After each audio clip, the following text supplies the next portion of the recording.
Woods Runner by Gary Paulson, Chapter 3. The woods were never completely quiet. Even in silence, there would be a whisper, a soft change that told something. If you listened, complete quiet could speak worlds. Samuel had gone 5 ridges away from home, hunting, feeling the woods. Something was off, if not wrong, then different. The woods felt strange, as if something had changed or was about to change. Samuel shrugged off the feeling and kept going. It was hard to measure distance because the ridges varied in height and width, and the forest canopy blocked out the sun. He was hunting bear, so he moved slowly and followed the aimless game trails looking for signs of life. 5 ridges going in a straight line might have meant 4 or 5 miles. The wandering path he followed probably covered more like 7 or 8. He had seen no fresh sign until he came halfway up the 5th ridge. A thickly forested, round hump shaped like the back of a giant animal. Then he saw fresh bear droppings, still steaming, filled with berry seeds and grass stems, and he slowed his pace through the thick undergrowth until he came to the top of the ridge. To his surprise, the trees were gone and he could see miles in all directions. He had hunted this direction many times, but he had never reached this ridge before. The thick undergrowth in the summer and early fall had kept him from seeing this high point. He was amazed to find that below him on the west side of the ridge lay a small valley, perhaps a mile, half a mile long, and a quarter mile wide. The graceful chain of round meadow and lush grass were already perfectly farmland.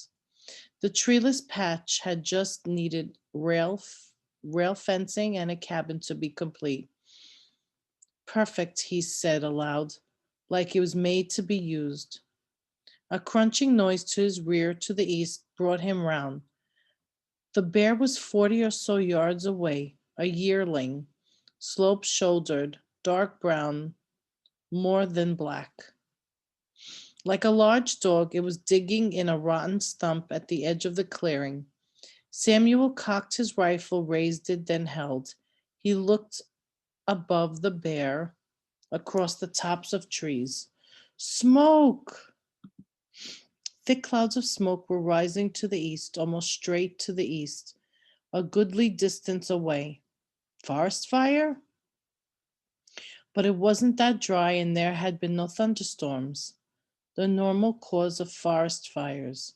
Then he remembered that their neighbor Overton was going to burn limbs and brush from trees he had felled and cleared. The direction and distance looked about right for the settlement. The bear moved, stood and looked at him, then dropped and was gone without Samuel's firing. Another missed kill. The smoke was in the right direction and at that probable distance, but there was something wrong with it.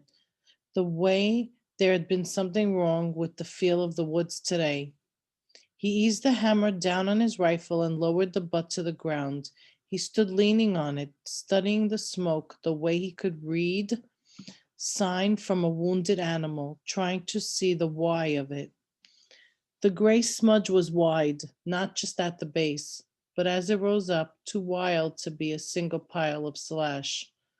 That could be expected by wind blowing the smoke around. But it was a still, clear day. All right, he thought. So Overton set fire to the slash and it spread to some grass and that made it wider. But the grass in the settlements area had been grazed to the ground by the livestock, and what was left was still green and hard to burn and would not make a wide smoke. What would not make such a dark, wide smoke that it could be seen from how far? Maybe 8 miles? Smoke that would show that dark and that wide from 8 miles away on a clear, windless day had to be intentional. He frowned, looking at the smoke, willing it to not be what was coming to his mind like a dark snake, a slithering horror, some kind of attack. No, he shook his head, no. There had been years of peace, even with a war, a real war. Starting back east in towns and cities, it would not have come out here so soon. It had only been a week since they heard the news. It would not come this soon. But even as he thought this, his mind was calculating. Distance home, 8 miles in thick forest. Time until dark, an hour and a half. No moon, it would be hard dark. Could he run 8 miles in an hour through the woods in the dark? It would be like running blind, an attack. Had there been an attack on the settlement, on his home? He started running down the side of the ridge, not a crazy run, but working low and slipping into the game trails, automatically looking for a turn or shift that would take him more directly home. Home, an attack on his home, an attack on his mother and father, and he had not been there to help.